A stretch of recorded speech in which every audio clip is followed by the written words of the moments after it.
Hello. Ooh, hello. Right.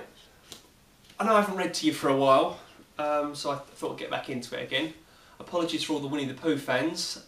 This evening I'm going to read The Mousehole Cat by Antonia Barber.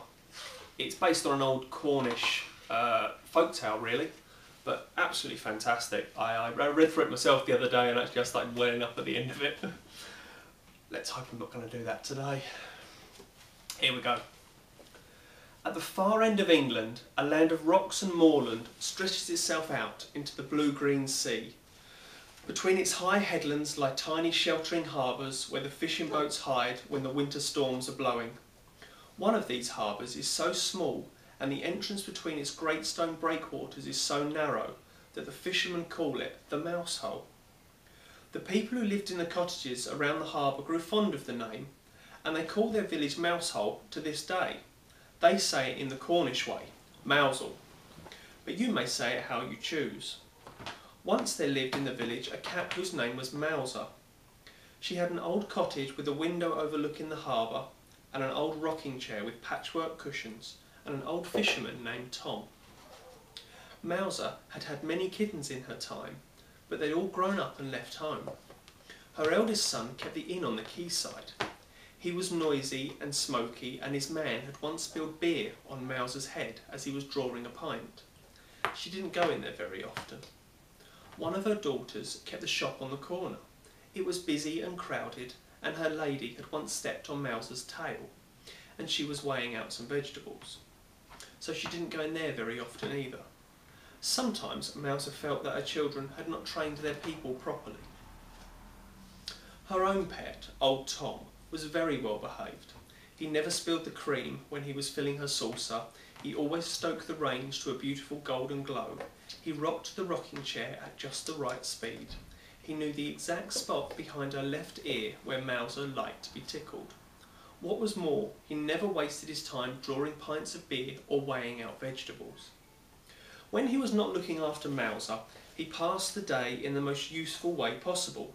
He took his little boat through the narrow opening between the great breakwaters out into the blue-green sea and caught fish for Mouser's dinner. Mouser was very partial to a plate of fresh fish. In fact, she never ate anything else, but she liked a little variety.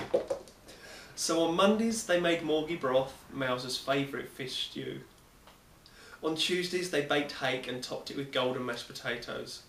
On Wednesdays they cooked kedgeree with a delicious smoked ling. On Thursdays they grilled fairmaids, a mouth-watering meal.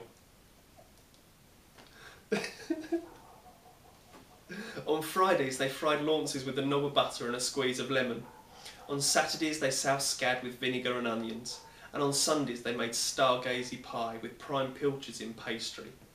All in all, Mouser's days passed very pleasantly. Then one year came a terrible winter. At the far end of England, the blue-green sea turned grey and black. The great storm cat is stirring, thought Mouser, as she watched at her window. The wind whined like a wild thing about the high headlands. It came hunting the fishing boats in their hidden harbours. Sorry, the kittens are going bonkers. It came hunting the fishing boats in their hidden harbours. When the great storm cat is howling, thought Mouser, it's best to stay snug indoors by a friendly fire.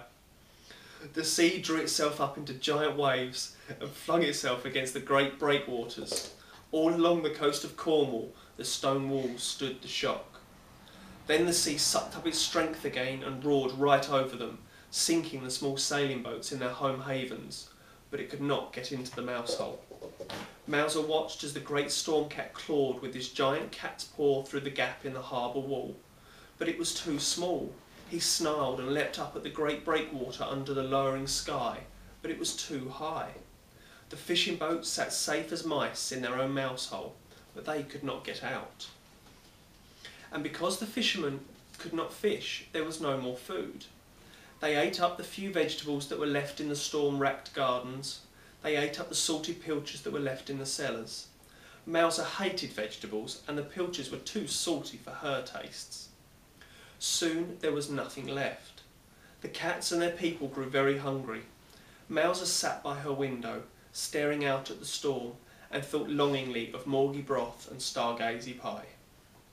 Every day the fishermen gathered on the quayside, and sometimes they would try to take the boat out through the mouse hole, but always the great storm cat lay in wait for them, and they were lucky to escape with their lives. Then, at last, one evening, as old Tom sat with Mouser on his knee, she felt him take a deep sigh. "Mouser, my handsome," he said, for he was a courteous and well-spoken man. "Mouser, my handsome, it will soon be Christmas, and no man can stand by at Christmas and see their children starve. Someone must go fishing, come what may, and I think it must be me. It cannot be the young men, for they have wives and children, and mothers to weep for them if they do not return. But my wife and parents are long since dead, and my children are grown up and gone." Mouser purred to tell him that she understood, for it was the same with her.